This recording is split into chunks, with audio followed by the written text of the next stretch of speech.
Magic Can News est de retour après la pause de Noël. J'espère que vous avez passé une belle fête.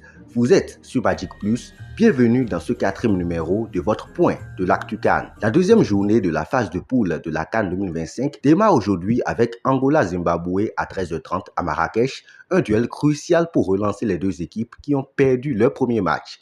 À 16h, l'Égypte affronte l'Afrique du Sud à Agadir dans un choc qui pourrait décider de la tête du groupe B. À 18h30, la Zambie défie les Comores à Casablanca, chacun cherchant à bien se placer dans ce groupe A. Enfin, la soirée est réservée à la rencontre entre le Maroc et le Mali à 21h à Rabat avec des Lions de l'Atlas favoris devant le public.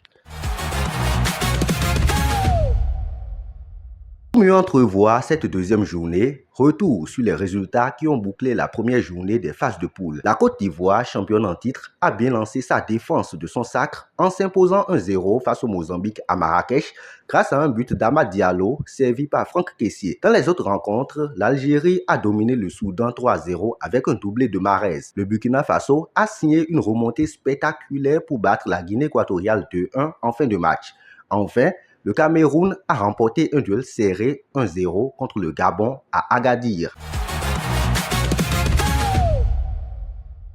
La victoire 3-0 de l'Algérie face au Soudan avait une saveur particulière pour les Fennecs. Auteur d'un doublé, Riyad Mahrez est devenu le meilleur buteur algérien de l'histoire de la Coupe d'Afrique des Nations, portant son total à 8 réalisations devant Lakhdar Belloumi. Ce dernier était à 6 réalisations. Au-delà de la performance individuelle, cette victoire a aussi une forte portée symbolique. Grâce au 3e but inscrit dans la rencontre, l'Algérie est devenue la 7e nation à atteindre la barre des 100 buts à la CAN. Elle rejoint le club des centenaires quelques jours seulement après la Tunisie qui l'a fait lors de la première journée face à l'Ouganda.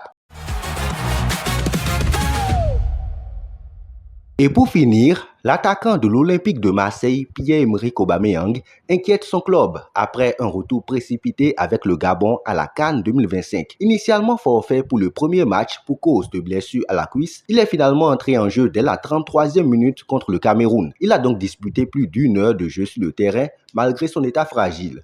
Ce choix du sélectionneur gabonais suscite des inquiétudes à l'OM qui redoute une rechute pouvant compromettre la deuxième partie de saison où Aubameyang joue un rôle clé. Malgré sa présence, le Gabon s'est incliné 1-0 face au Cameroun, laissant le club marseillais sur le qui-vive quant à l'état physique de son joueur. Ce sera tout pour le point de l'actualité ce jour. Abonnez-vous à Magic Plus pour plus de contenu sur la CAN. Portez-vous bien.